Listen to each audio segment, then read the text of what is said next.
So in this short session, our live session, I'm going to share how you could replace your income with only 3 properties. Right? I know this might be too good to be true. People may be thinking this would never work, but trust me, it is absolutely true, and it work. I've used this strategy to do exactly that, and I have a student of mine which I will share his example, who has done exactly this same sort of strategy. So I will advise you to actually listen very carefully to this session, whether it makes sense to you, whether it's something that you could use to add value to yourself, right? It is important you know this strategy, the HMO strategy, right? House in multiple occupation. I will explain the myth and about this and about the strategy and how it actually works, because once you know how it works, and you would know the advantages and the benefit you could gain from it. I will share with some examples and how you could use this strategy to actually make it replace your current income or your active income, by using it as a passive income to replace your investment, right? I had a student who contacted me recently who said to me, Rahim, I just started my buy-to-let property journey, but I realized that for me to be able to replace my buy-to-let property investment strategy, I would have to actually have 20 buy-to-let properties to be able to replace his income. So he's asked me what sort of strategy can he take advantage of to be able to replace his own strategy, replace his income as quickly as possible, you know. And then I want to share that sort of strategy because I've used it, and I've got some of my students who've used it, who've actually helped them quit the rat race and now focusing in property full time. And he also asked me, does this sort of strategy would make your money work a bit harder, and the cash flow would replace your income in no time? Okay, by using the HMO strategy, average person who's earning about £3,000 can easily use this strategy to replace their income. And as in average, this sort of strategy generates about £1,000 net cash flow per month.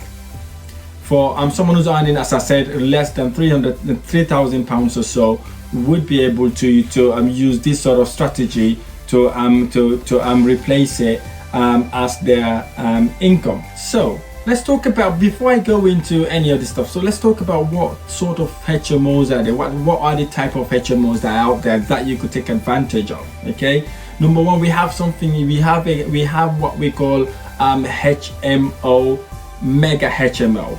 Right, mega HMO is any property that is over 7 bedrooms. Maybe you're talking about 10-15 bedrooms in one massive building that you could rent out room by room basis. These are mega HMO. They're literally a cash machine. You could be making anywhere from £3,000 net profit a month to about £5,000 to £6,000 a month. So these are massive, and again, it involves lots of management because you're managing about 14 to 15 tenants. So I know some people who've had these properties and give it to the council to actually house their client, and it has generated them hefty return on investment. The second type is standard HMO.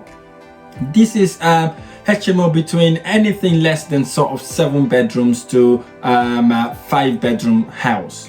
Basically, these are sort of standard HMOs where, again, this sort of HMOs, you only need about 6 to 7 people to occupy this sort of properties, and you'll be making anywhere about 1,000 plus. Again, the management side of things, or the repair and maintenance side of things, is not as intense as the mega HMO. And we've also got something that we call Minimo. Minimo is about 3 bedroom, little small sort of HMO that don't really requires lots of work, and then obviously it gives you in average about £500 or so net profit a month that you could actually use to actually save or to invest in other sort of property sort of strategies. Okay, and also tenant types for these HMOs are we have high end is like a boutique type sort of HMO, which you target which you target managers, directors who are working in a certain area at a certain time. So then these people are willing to pay high amounts of rent to be able to live in these houses. They are normally looking for ensuite houses. They are looking for highly furnished properties that are really good quality. So again, this is the top range of the HMO market. And obviously you've got the professional market, where you're looking for graduates that just graduated, got a job, and they are looking to actually work in a professional side of things, whilst they save money to buy their own houses. And obviously you can also use a mature student in that sort of side of things as well to get it going. And we have the student market. The student market is self-explanatory. It's basically targeting students, mainly undergrad students. So again, that sort of market is out there if you ever want to take advantage of. I know we've got COVID right now. Most of the students are actually studying from home, which had given a bit of disadvantage to the people who focuses mainly in the student market. And we also have another market that we call the LHA market. This is local housing allowance market. This is the market for people who are on benefit, people who cannot really who doesn't really bother what sort of property that they are living in, because they just want a roof on their head so that they would be able to live in that property, right? Although it is an advanced strategy, the HMO strategy is an advanced strategy, but with the right training, the right mentor, you could secure your first property as a HMO property. In fact, my first ever property was a HMO property. I secured it using the rent to HMO sort of strategy, because that then helps me generate cash flow as if I have a couple of buy-to-let or something like that. So what is the technical definition of HMO, house in multiple occupation? It is a property that has three or more unrelated people sharing amenities within the property, like the bathrooms, the kitchen, or the sitting, just the common area. They share that common area, and they are not from the same household. It could be a couple who rented it, who's got a house, and then rent it to an extra tenant that could live with them in that property, and then that sort of property would be sort of HMO property. Small HMOs do not require mandatory license, but needs to meet the requirements for HMO license, because you want to ensure that your tenants are ethically, also are safe in the property, and also it is ethical for you to ensure you comply to those requirements despite not being mandatory, just to make sure everyone is safe. Because the national average guideline is about 5 or more people sharing a house would require a mandatory license. And again, I recommend you work with your local council to understand what sort of requirement is needed in that area, because each council tend to have a slightly different sort of definition of HMO. So we need to know what the definition is for your local council. And normally HMO usually includes bills in the rent. So if tenants are taking on the property, usually their rent includes the utility consumption in the property. So when you factor in your rental income, you have to factor in the bill, or how much it would cost you to pay for the utilities. So HMO, the more people you have in the property, the further you could spread the cost among the tenant, and then obviously that then generates you better cash flow. So minimum only works if the property kind of worth below 100,000 or at £100,000 mark, because the mortgage is lower, because the property is not as expensive. Let me give you an example. Suppose we have a 4-bedroom minimal, maybe somewhere in the north or South Wales, where properties are really cheap, not that expensive.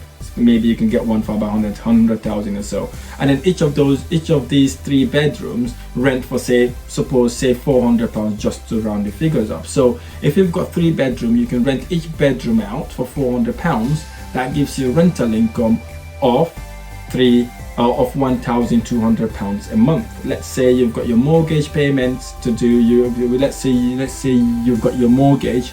Your mortgage could be about £300, and then obviously you've got your bills to pay as well, which is an extra £400.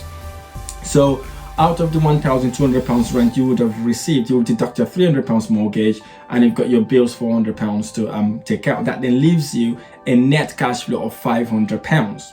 Right? And again, even if you have a vacant room in that property, looking at your mortgage, you will still make profit out of that property, but you want to make sure you rent all your rooms out so you can get a better cash flow in your property. So minimal works where properties, as I said, are cheap, but I like the standard HMOs, anything over five or six bedroom that can house 5 to 6 tenants, because the extra tenant doesn't really incur any additional cost, but you can get additional cash flow for that because you'll be renting out 5 to 6 or 7 tenants in that property, and in average you could make about £1,000 net profit per month. So, and again, I like to do the figures. Let's have a look at the figures. Right?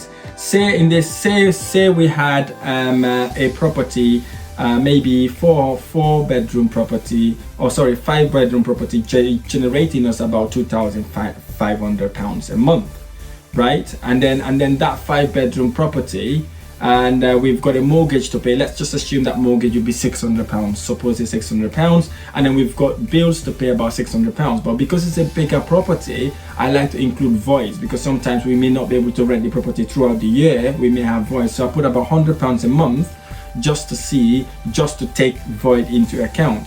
Then if you deduct the £600 mortgage cost and £600 bills and the £100 and the £100 bills from the 2,400, that would generate us £1,100 a month. Again, that's a hefty cash flow you could actually use to generate you a lot more money. So if we then multiply that £1,100 a month, if you times that by 12, that property would generate you about £13,200. Again, I don't know what the situation of some of us are, but some of these properties, if you can have 3 of these, if you multiply that by 3, these sort of properties would absolutely get us to replace that income with our active income, because those 3 properties would be generating you nearly £40,000 a year. So you only need 3 of those properties, just the basic standard HMO, to be able to replace that with your annual income, and that would generate you about £40,000 each, when one property generates about £1,000 a month. So where is this property suitable for? Where can we get these properties? These properties are everywhere, basically, right? So you just need to work out where you could situate these properties within any town or city center. Normally, these properties need to be very close to city center, employers or manufacturers like or say distribution centers like Amazon, or say DHL, FedEx, areas like those sort of areas. You could attract people that are working in those areas to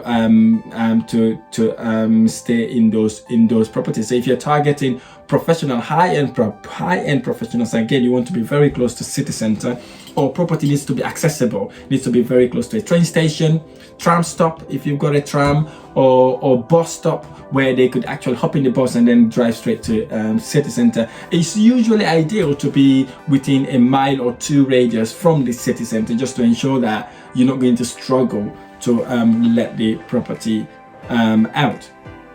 Why do people want to live in HMO? Because I've been asked so many questions. Why would people want to share facilities? Again, people want to share facilities for various reasons. Number one, if they want to save to buy their own property, so they may want to go in a shared house so they can save as much money as possible for them to be able to buy their house, right? Because the rent you pay in a HMO property includes all the bills.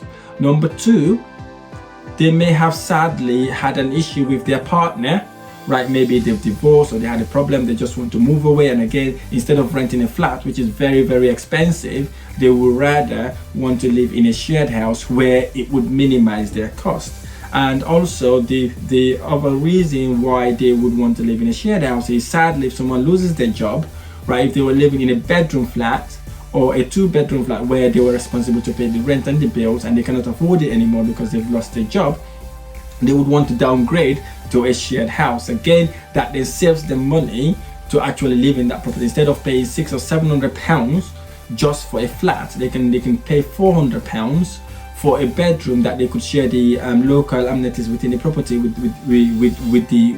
their housemate. And again, that then saves them about £200 to £300.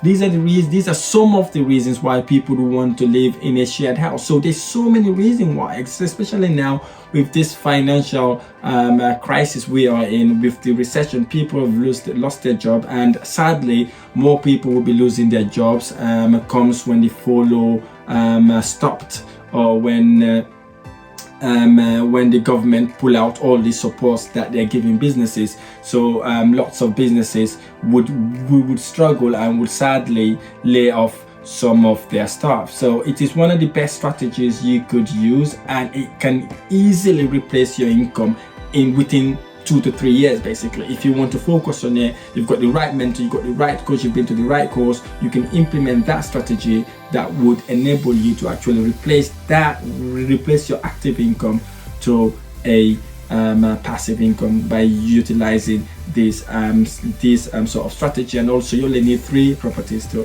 do it based on our example. But now I'm going to give you a real life example of one of my students who we recently secured some HMO properties up in North, right? So this property was a 3-bedroom house, 2 reception rooms. We were able to secure that property for about, I think, 70,000 or 60,000, I can't remember correctly. It was a dilapidated building.